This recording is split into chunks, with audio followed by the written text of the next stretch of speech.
Neil Messick, one of the family owners of Messick Farm Equipment. I've been here 23 years. Brian Messick, president of Messick Farm Equipment. I've been here for 27 years. Okay, hello, I'm Jay Gaynor, general manager. Been here for 49 years. So I would be Neil's cousin. Neil and I and Kevin and Lucas are cousins, and I have a brother, Scott. So there's 5 of us. So Merville Messick opened the business with his brother in 1952, and as an international harvester dealership, shortly after that took on New Holland. And so we were New Holland and International long before they joined.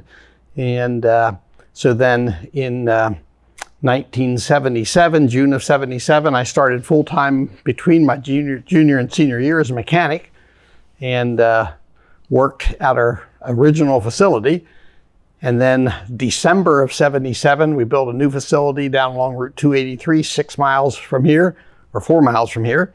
And so I moved down with them there and have been here ever since.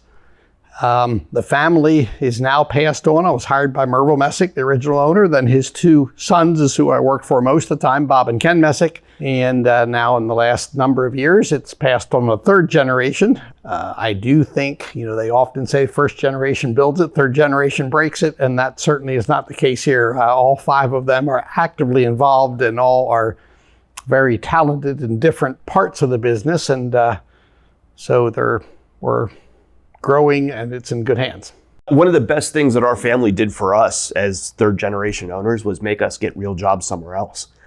So I worked in IT for 2 years myself. I have a cousin who worked in some other dealership settings, a brother who was an engineer, another brother who was a public accountant. So yeah, we all brought skill sets back from other industries into our dealership. One of the things with the now new owners, Neil is a great IT person. They all have their gifts and strengths. And so we have just developed a tremendous presence on the web. And so you want a particular bush hog part, we'll be up near the top. They can click on it, click on a parts catalog, click on a part. They can find out how much shipping would be. And yes, it can be delivered in 2 days.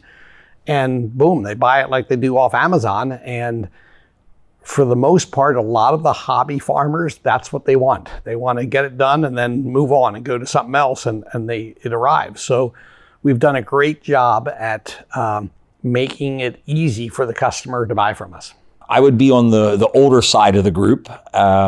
I would have went to college and then got out of college. And while in college and out of college, I drove truck. I was a tractor trailer truck driver, and then went into sales with the family business, and have spent the vast majority of my time working in the world of the sales department, and some most recently in the service side. So I work in the sales and the service side of the business, and kind of keep my efforts focused on that. Typical day has changed quite a bit over the years.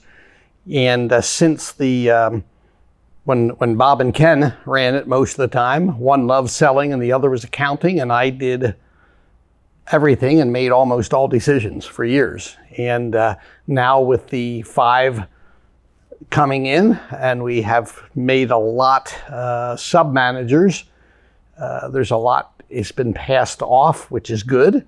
And so now my day-to-day can be very different. I do a lot of, if a customer gets frustrated, they want to talk to a manager, I deal with that. I do less with the employee problems because we have an HR person now.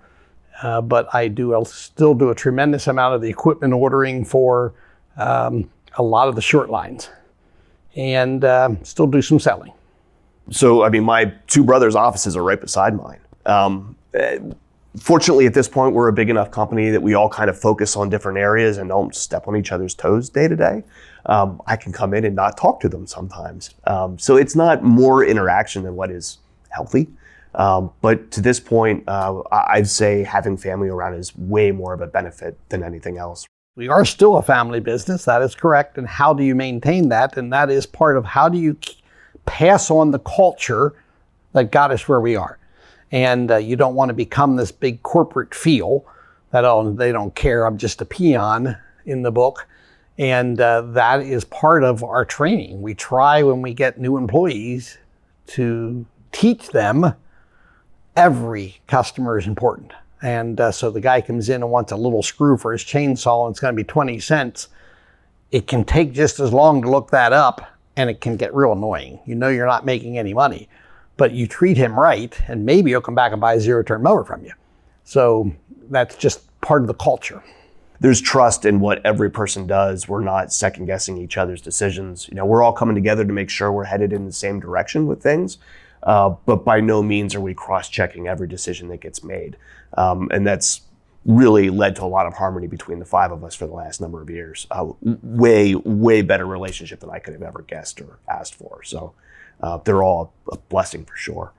As far as our customers go, people always like to deal with businesses with personality. I think where you can see the family behind it. With 350 employees now, it gets harder to keep that feel. We really try to do our best to get out and know everybody's name and be in front of our customers and our employees, but it's hard. But there is a culture that I think kind of is born of a family business that you definitely can sense around here. I can say they have been a fantastic family to work for, having no ownership in it. They do treat their employees with respect, and that's something we've always tried to pass on, and make the employees realize that they're part of an important, they're an important part of our business. So we'll be here almost 75 years as a family business coming up next year.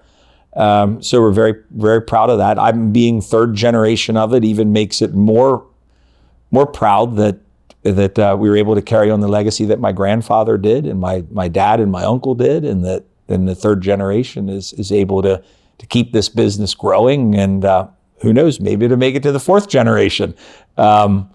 And I have all girls, but hey, we've proven that girls can run stuff, so I'm excited. I don't know what mine want to do. But yeah, no, it's something to be proud of. I think our employees will be very proud of it, knowing that that they work for a company that's being recognized as Dealer of the Year. So we're very, very, very proud.